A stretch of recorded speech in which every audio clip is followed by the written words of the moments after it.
And John, you had that same situation when you're talking about your mother. She felt guilty for your obesity. Now, everyone has to take individual responsibility, which I'm sure you can agree. But at the same time, if you're obese, how does that usually translate? The parents are obese, the sisters are obese, the family's obese, the coworkers are obese. So you have no community to stick to something. I mean, one of the biggest things with addiction is that you don't have that strong support system. You don't have those people around you that are keeping you on track.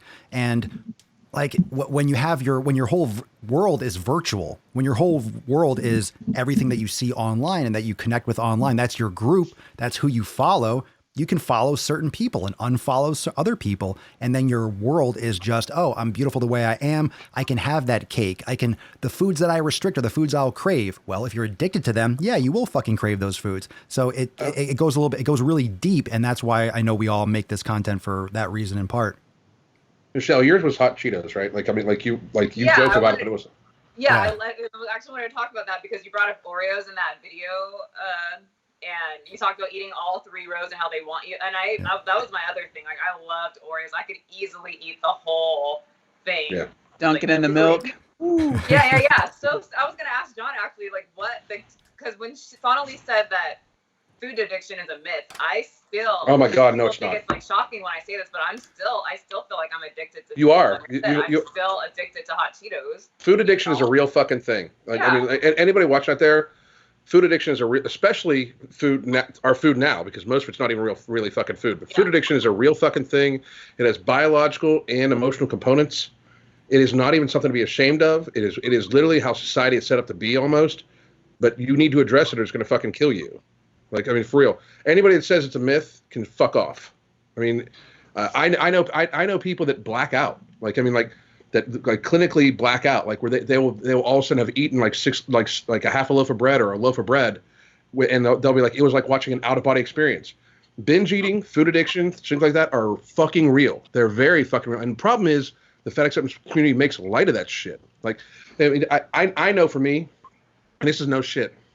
I at one point in time when I was big, I could fold an extra large pizza in half and eat it like a fucking calzone, like just like fucking and smash it. And I'm talking like, and just fucking crush it and still be good. Like, I mean, like, but I could eat pizza. Like, there's a place called Cece's. I don't know if they have it around your guys' area. Oh, like the buffet? The buffet. Yeah, we had to stop fucking going because I'd make myself sick.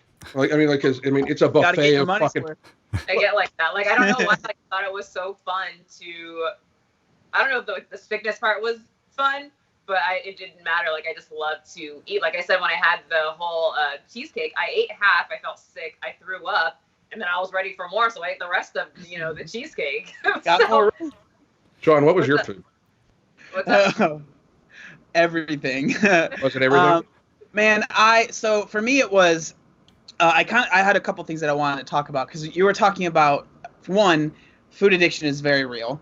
And it's crazy. It's silly to me that these people that are all inclusive are so quick to exclude people, right? So like someone that might feel like they're addicted to food. Now you're saying, no, you're not addicted to food. Well, I'm pretty sure I'm addicted to food. But I can't say no to the fucking shit. So. Yeah. That's crazy to me. I haven't seen that yet. So that's new to me. But for me, I mean, I would eat. So I've lived in San Diego my whole life, right? Grew up here. And so Mexican food is very popular. So something that I would get all the time was a California burrito, which is basically like a carne asada burrito with French fries inside of it. Mm-hmm. French fries are still my favorite food on the planet. I had to stop. It's been like 2 months since I've had any because I wasn't having them every day. That's besides the point. But I would have that. I would have like any Mexican food. But like a general lunch for me would be, so I was addicted to soda. I drank minimum a 2 liter a day.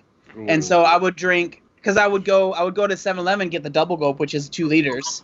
And I would drink that just with a snack, right? But so I would go to McDonald's and I would get the large drink, large fry, 2 McDoubles, and 2 McChickens.